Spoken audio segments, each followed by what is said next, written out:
we're on the combine. Got someone from NFU comms department, is it? Or campaigns? Yeah, campaigns department, yeah. Do you want to introduce yourself? Yeah, so I'm Paul Bradley, Chief Campaigns Manager. Right. Now, I don't really know what that means, and I'm hoping you do. Yeah, I know what it means. So, what does it mean? So that means we're trying to tell people a farming story who may not know about it. So that's why I'm here today with 2 or 3 of us from the team. Try and show people this is what's going in the fields. This is what ends up on your plate. People, I've got 2 sons. I live in a town.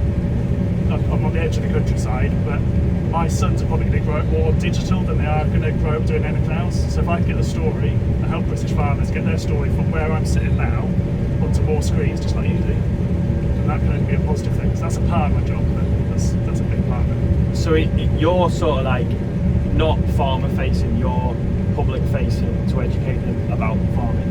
Yeah, but I reckon the public aren't stupid. They know a lot of stuff. We talk about educating the public.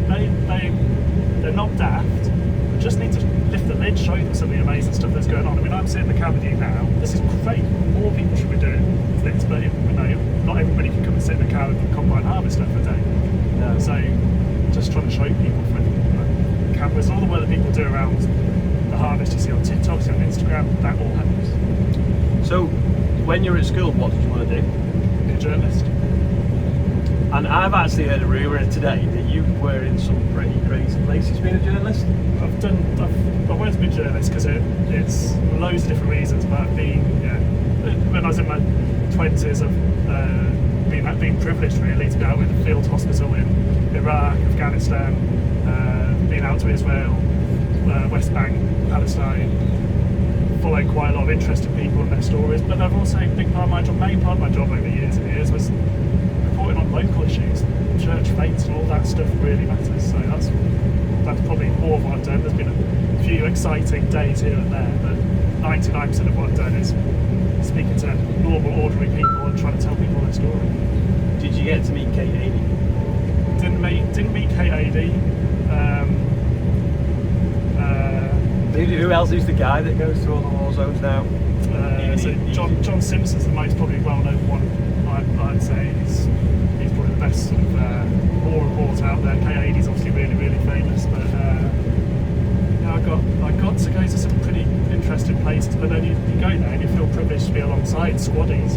It's not something I boast about. Squaddies do a really, really tough job. You go out there as a journalist and it's the temptation to glamorise it. It's the exact opposite of what you want to try and do. So and it's so complicated as well. For me I say I've been to Israel, Palestine, all the stuff that's going on out there. Ask me if I'm an expert on it, no way. But no way not. I just get a glimpse. I'm lucky enough to get a glimpse into people's lives. Again, just like getting a glimpse into your life. Was it a bit scary though? Yeah, so loads of scary times. So the scariest moment probably in my journalistic career was when I was in a town on the edge of the Gaza Bank when they were shooting missiles over, and the siren goes off to say there's missiles incoming into the bunkers to wait it out while the sirens are going off. I mean, that's people of my generation. If you've probably lived through World War II, that might be something you've experienced. My generation haven't, but yeah, that was pretty scary. Yeah. How long have you worked for the NFU for then? 10 years, NFU. And what's been the scariest part of that? Scariest part of that? Maybe being in the cab with you now, and whatever question's going to come next. I don't know. Nothing's been scary. People have their own opinions of the NFU. What's been the most fun bit then? Fun bits, this is the most fun bit. Doing stuff like that, doing stuff like this, being out on farm, meeting real people and seeing them doing their job. This is fun, going out when people are lambing, that's great fun. I've worked with a lot of interesting people at the NFU as well, with the various sort of, from all the way from the top, from various office holders, all the way down to sort of different people coming at junior levels. It's a really, really interesting job. It sounds like I'm making a pitch for the NFU as a career, but it's a great place to work as well. I come from a place where working in newspapers is really tough. It's really hard work. You're really sweated. And at the NFU you work really hard, but they look after you. So in that 10 years you'd have seen quite a lot of different ministers as well. Do you ever get to interview them, or is that sort of like the office holders role. That's the office holders role, and the press team will do a lot of work behind the scenes, and our external affairs team will do a lot of work behind the scenes as well. But no, that's the office holders. I'm not really involved in that. You just point the camera, would you? Or I might be involved in the background, like I said, I'm more public facing, but I might be involved in the background and trying to help report it back to people via their emails, or members via our website, or members via our social channels, so they know what we're trying to do on their behalf. But yeah, probably not involved with ministers so much. So is there like different parts of the campaign team? Like, are you like the whole thing, or the social media team, or the written team, or there's 8 of us who are dedicated to campaigns. That covers social media. The social media's social media's massive now. It's not just 1 or 2 channels. It's 6 or 7 different channels that need content every day, which needs a lot of thought going into it. So yeah, there's 8 of us covering video, covering social media, covering events, covering all sorts really. Yeah. Reporting back to, like I say, to members so they know what they're doing, creating the resources. There's our education team as well, which sit alongside us. So yeah, it's probably 8 of us kept busy. In your 10 years then, things have changed so much, wasn't it? Because social media really wasn't doing a lot 10 years ago, was it? So I was NFE's first social media advisor, came in 10 years ago, and back then there was no real paid for, wasn't a real thing on social. It was all organic. It was mainly Twitter with a little bit of Facebook, and then that's just changed. No one goes on Facebook now unless you're aged over 50. Twitter, we can see what's happening today with Threads being launched to compete against Twitter, all the stuff that Elon Musk is doing. So things have changed a lot, and it's a real challenge for us to keep up. More and more, if you want to be heard on social media, you've got to have an amazing, incredible thing to say, or you've got to have a load of money to get it in front of people. You think? Yeah. So you don't think organic's then? Because I found that the growth on TikTok's phenomenal, because TikTok puts it in front of other people. All the other channels, you've got to follow them to see it. With the exception of Instagram Reels, they will promote to other people, and loads of people like it. Yeah. But if you're like, you're here today, you've been doing some TikTok videos, well it goes out there, if people watch it, find it interesting, it shows it even more and even more and even more, and it just blows up like that, doesn't it? Yeah, that's exactly it. It's a different thing for us. So we've talked about Facebook, or especially, or maybe a couple of other channels, we've talked about trying to get people to engage with it, trying to get people to comment and share and all that type of stuff. Actually, the content's got to be king on TikTok. It's got to be really amazing content, and it gets pushed in front of more people watch it, so then it pushes in front of more people. But you're always at the whim of algorithms. Who knows what's driving things in the background? Yeah, I mean, so when I first started doing TikTok videos, there's normally a trend, and it'd be like a bit of music or whatever, and I'd find that you need a flop or fly, and there was no rhyme or reason. You think that was really good, and it'd just be crap. And then you do another one, and you're like, fly, like, well, that wasn't as good as the one yesterday. Yeah. And then I noticed that there was 3 of them with my face in and explaining how something worked, and they consistently did really well. So I started doing a few videos of they could actually see who was talking and explaining what I was doing or how it worked, and that's when I started to see the growth. And that's something that you guys are obviously trying to do now. You're here today, you're filming the combine, you're explaining what barley's for, and I can see that you're basically going to have 1 or 2 people just dedicated to TikTok, but that is the growth platform now, and once you've hooked them into that, you can drip feed them anything then, can't you? Oh yeah, definitely get people following, especially the sort of younger audiences who don't want to go on Facebook and whatever, because that's for their dads or their grandparents and all that type of stuff. We've just got to think about who we're speaking to as well a lot of the time, as well as making great content. So we've got an apprentice called Sophie, and what we noticed that some of the content that she puts out first on these channels is great, because she's given it. She knows nothing about farming at all. She's coming up and she's been brave enough to ask the daft questions and actually seeing her reaction to those daft questions. So I never knew that, or what does this mean, or what's that mean? Actually, that gives people a window into, okay, that's what. Seeing a calf being born or whatever, it's quite a big thing, and she saw that live recorded on TikTok, and that's been one of our more popular videos as well. So personality led, but also having something interesting to say. That's the thing. Yeah, but like if you watch TV, it's absolutely rubbish.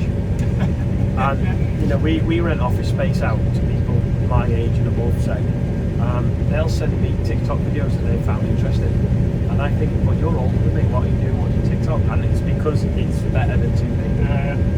Yeah, I'd agree with you on that. I mean, I probably don't, even when I'm watching TV now, I'll probably be at least looking through TikTok or Reels or doing something else at the same time. It's depressing at the same time, isn't it? You haven't got an attention span to watch stuff on TV. I used to watch stuff on TV, I don't anymore. Yeah. I don't think I've turned the TV on for about 3 or 4 months. The other thing as well is TV. When the adverts would come on, everyone would just pick up the phone anyway and go on social media, so you never would fully engage in anyway, were you? Yeah. What was your first car? Ford Fiesta. And my current car is a Lamborghini. Ford Focus. I wish it was a Lamborghini. Ford Focus. Are you trying to be all green and is it electric or is it? No, it's just it's what I can afford. I've got two young children, trying to afford the mortgage, trying to afford to send them both to school, to get a school uniform. And if there's anything more than a Ford Focus with 90,000 miles on it, then we'll be able to afford the school uniform or pay the mortgage.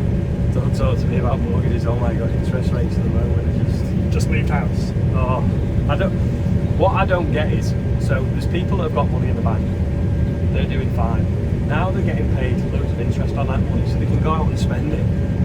So how's that going to stop inflation by the poor people that borrowed money now costing more on their mortgages? So you've got half the population made up because they're now getting free money and spending it, and then you've got the other half population not. So moving the interest rates has done nothing other than stifle business and make the poor poorer and the rich richer. Whatever they're doing doesn't seem to be working yet. No. I suppose. I mean, I'm feeling the pain. I can talk about it from a personal perspective. I'm definitely feeling the pain of interest rates. Interest rates going up, just moved house. And then inflation for everywhere and want to buy anything. It's you're hoping at some point soon that things are going to turn. But I said that last year. Things haven't turned yet. The forecast to get worse for a bit longer yet. So I'm hoping that's just to scare us. Well, really they'll drop it again, but I don't know. They still keep putting them up, don't they? I think that's why they went up, isn't it? Put the interest rates to scare people to stop spending so much to bring the economy back into control. I'm not an economist, I'm well outside my comfort zone. So I met an economist at Cheshire Show the other week because we did that thing for BBC Breakfast, and I said, so how did you make your first million? And he went, what do you mean? I said, well, if you're an economist, you must have made some money. He's like, no, I just went to university and studied it. It's like, so you're not rich? I said, how can you be the expert? He wasn't very happy. I suppose you've got to have money in the first place, haven't you, to be able to get rich, or you've got to have a profession to be able to then earn the money to then invest it. Yeah. Where's your favourite place to go on holiday then, anyway? That's a good question. Magaluf. No, not Magaluf. Favourite place to go on holiday? Well, this year I'm going to Wales and I'm going to Dorset. So anywhere where my kids can have fun is my favourite place at the moment. It's both if the weather's right, amazing places. But it's too much effort to get. I haven't left the UK for 5 years now, 4 or 5 years. Just it's Travelling with young kids. Travelling with young kids is too difficult, isn't it? With both my kids are additional needs kids as well, so it's difficult with young kids. Really difficult with kids who have got additional needs. The support you need for kids with additional needs is unreal. How difficult it is to get that support is even more unreal. You ask me how, you said, the site that's come like it says, ask someone how they are today, ask them what percentage they are. You ask me that most days, as a dad of 7 kids, I'll tell you 10%. That's how I am most of the time. And that's I think there's a lot of people out there who are dads like me. Having young children is tough. Having young children with additional needs is really tough. You talk about why do I do this job and why is it important, what's the best bit of the NFU. Today I've come here to film this, to try and tell British farming's best story. Today I've missed my son's sports day, he's 6, additional needs, got 1-to-1. I'd really have loved to go on there, but I've chosen to do this over that. My wife's at home on looking after doing their bedtime for 2 of them while I'm here as well. So, I mean, I hope that shows to you. I'm quite passionate about You need to rise. NFU, so You're watching Terry. But I'm not a hero. I'm just saying that I enjoy doing my job in NFU. Why am I doing NFU for 10 years? Because I enjoy it. But also, there's could talk to you for hours about Sen and the crisis in Sen. That's not the question you asked me. I'm just going to see if we can top this trailer up now. You can't probably see on the camera, but it's very, very windy. And we are empty on the run. It's one of Bill's trailers, which isn't quite as tall as ours, so we get a little bit of an effect of the wind. Yeah, I know what you mean about going on holiday. Like James was about 9 months and we went to Portugal, and on the plane, I mean, he was good, he didn't cry, but he just needed entertaining the whole way there. And we come out of the airport and we put him in a taxi, and the taxi driver had arranged to bring a car seat, and we went like, clicked him in, straight asleep, and I was just like, you've been awake for the last 5 hours in the airport on a plane, you know, and then get on like the home stretch in the taxi and he's asleep. It's like, oh.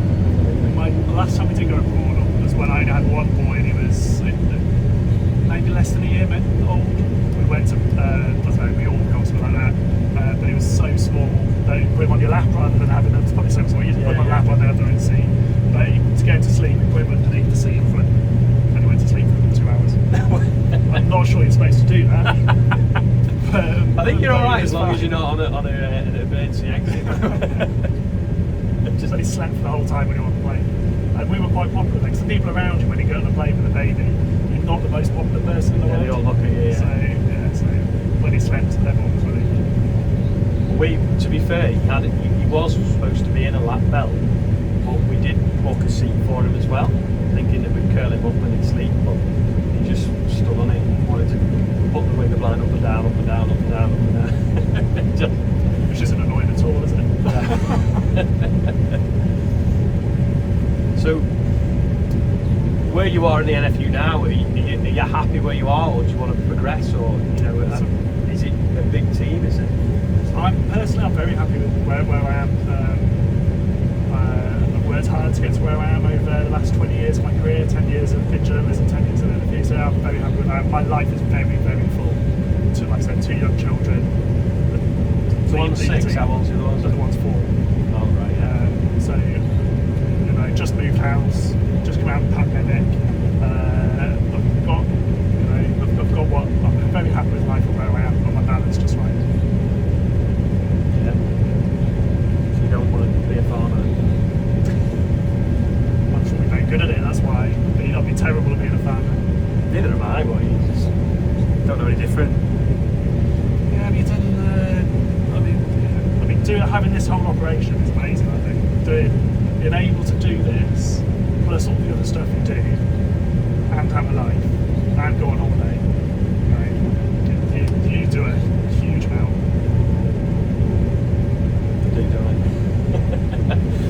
I don't know. It's just I don't know any different. I mean, I'm an arable farmer, so it means that it's quite intense in the summer and drilling and things. But then in the winter you can sort of slow down.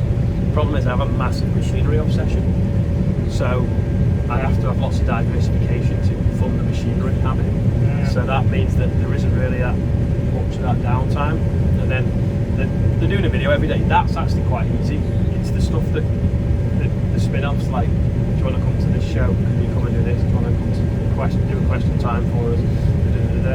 And it's all interesting and I really enjoy it, and that's then it starts to fill the gaps in the middle of farming as well. And the last month, I think I was only in my own bed 6 nights, because I was obviously on this and all over the country with it and everything. But yeah, it's just. But you obviously love it, don't you? You obviously love doing that stuff. Yeah. I don't know how long I can do it for though. Like, I don't know how my neck does it. She literally has lived out of a suitcase for 10 years, hasn't she?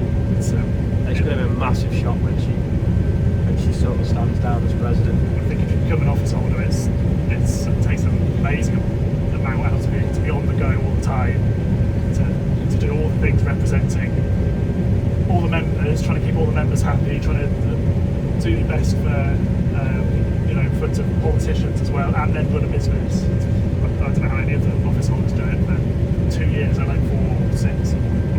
It's massive. I think she might have to change her eating habits when she slows down, because she's completely on the go all the time. Whereas if she stops, she might end up because there's nothing to her, she's doing all over elephants, but I think it'd be like a massive shock to sort of like sitting still. She's my boss, I'm not going to comment and say anything apart from nice stuff about her. She won't watch this anyway. She's too busy. She might watch it in February. Anyway, thanks a lot. A little bit of a camp chat that we just thought would be interesting because I knew he had an interesting job and he'd had an even more interesting job before he started at the NFU. Hope you enjoyed it and thanks for watching.